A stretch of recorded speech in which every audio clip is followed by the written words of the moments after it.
Good evening, fellas, and tonight I am here trying to play a game of Warhammer BattleFleet Gothic Armada II. And the reason I'm playing this is for a friend of mine, Demi119. You can check him out on Twitch as well. And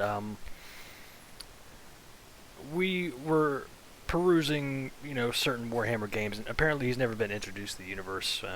And it's one that I'm somewhat familiar with. I am not like an expert or anything, but one of the games that I suggested that he get is this game in particular, among others.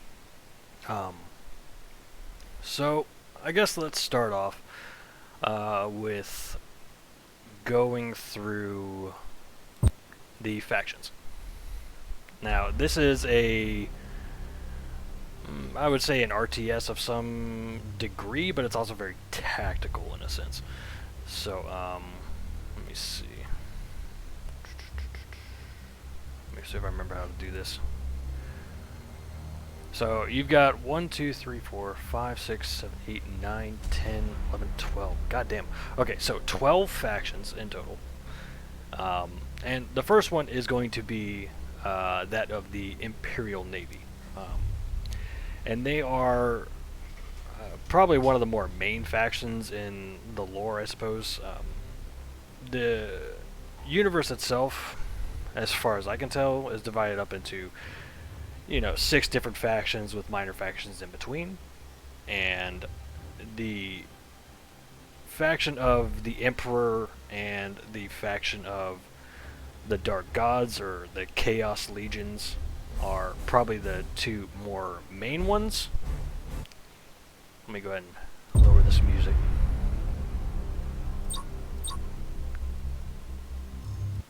Alright, so now I can talk. Baltimore OP. Yeah, I do like the Baltimore. Okay, where was I? Nope. What did I do? Okay, so the faction of the Emperor is divided into 2 different, I guess, groups. You have the faction of Space Marines. These are superhuman, like, immortal, godlike beings. And they are the Adeptus Astartes. The Adeptus Astartes, the Space Marines, are the foremost defenders of mankind. The Emperor's spear thrust deep into the heart of his foes. These genetically engineered warriors are implacable, unyielding, and know no fear. Adeptus Astartes vessels are expensive and therefore few in number. However, they are swift, mobile, and offer substantial firepower. Space Marines are renowned for dealing ferocious damage during boarding actions or by conducting surgical teleport strikes on critical sections of enemy ships. In addition, the Space Marines training renders them entirely immune to morale effects. Now, that means these are more close range, in your face kind of, so the Marines are a nerfed assault. Yes, one might say.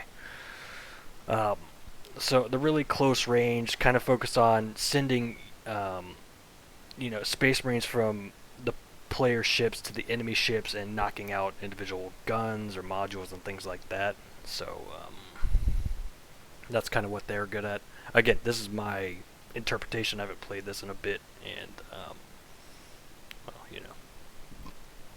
Now, the second faction of the Emperor's forces is the Imperial Navy. These are the more cannon fodder, like, regular human beings.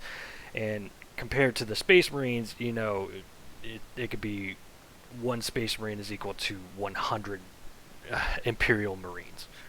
Or 1,000 almost, because the weapons that the Imperial Navy gets are like flashlights and shit. So, the Imperial Navy is the greatest space-going military force of the 41st millennium, and perhaps in the whole of history. Only its need to safeguard the millions of worlds of the Imperium prevents it from dominating the entire galaxy. The Imperial Navy boasts a vast array of ships, classes, and a great variety of tonnage, offering balance and versatility to any fleet. Its ships are resilient, move at an average speed, and shoot at medium range. These are more of your kind of ramming broadside kind of faction, at least how I remember playing them. And in the lore, they're more of the the cannon fodder type. The Adeptus Mechanicus, that's also part of the, I wouldn't say, they're kind of a separate sect of Space Marines. They focus more on technological advancement, and in the 40k universe, they have this sort of religious affiliation with machines, because it's hard to elaborate, but in the 40k universe, technology is really advanced, but it is also really misunderstood. So, an AI for one of their giant battle machines can be interpreted as a machine spirit, something that they pray to, or when they try to fix some sort of technology, they have certain prayers, and it's like a religion. So the Adeptus Mechanicus are the guardians of the Imperium's fading technology, and custodians of secrets deemed too dangerous or corrupting for the eyes of lesser men. They are stewards of terrifying mechanical might. The Adeptus Mechanicus field ships that are every iota as efficient as those of the Imperial Navy. Alright? We don't really need to read too much more into that, but they're very technologically savvy Space Marines. One you could probably see it as that. Now, oh god. So, I'm kind of dreading going into the whole Civil War, but if you're familiar with Star Wars, you kind of know how you could kind of see the Jedi as the forces of the Emperor, and then you have the Sith as the forces of chaos. They're at odds on an almost atomical level. Now, chaos, it's a force, sort of like. Oh, hey, there you are. I'm just playing some racing games right now. Okay, yeah, I'm trying to explain 40k lore in a really short amount of time. That's a mission right there. God, I know. I haven't played 40k in so long.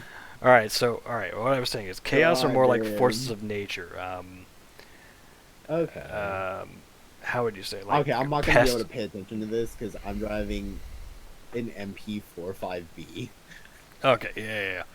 I was kind of hoping Demi would be here, but like he's in my chat, so I guess I got that going for me. Are there flamethrowers equipped to ships? When I came through. So some of the equipment that's attached to these ships, you get supercharged void shield. Oh shit! Aiden, keep it to a minimum. Oh, there you are. He's streaming. That was perfect. Okay, for a lot of these ship technicalities, I'm gonna have to really figure it out as I go along. So, Chaos are basically corrupted Space Marine factions that don't serve the Emperor; they serve the gods of chaos. So, Khorne, Nurgle, Slanesh, each representing rage and warfare and death and pestilence and disease and change and things like that. And it's basically made them like fucking monsters, like grotesque creatures. Even their machines are corrupted in the sense that like they have augmented armor and tentacles come out of them. They're like alive and shit. It's weird. Okay, so the Eldar, they're basically like space elves. I'm gonna leave it at that. I don't really know much about them. Orcs are basically space orcs, and I can tell you that they are a fungus. And I'm going to leave it at that. Necrons are the space zombies. They're, fucking god, how do you... Interesting. The Tyranids are basically the Flood. They like to accumulate biomass and spread their tentacles into everything. The Tau are basically space communists, if I'm to understand this right. Ah, I see. Am I correct? Deserving of death. Yeah, am I Space correct? intellectuals. Am I correct in this regard? I'd say so, yeah. Okay. So, all right, we're gonna start up the campaign, and since I am an avid follower of the Emperor himself, I will be playing as. Salt likes to think of himself as the Emperor. Jesus Christ. I just went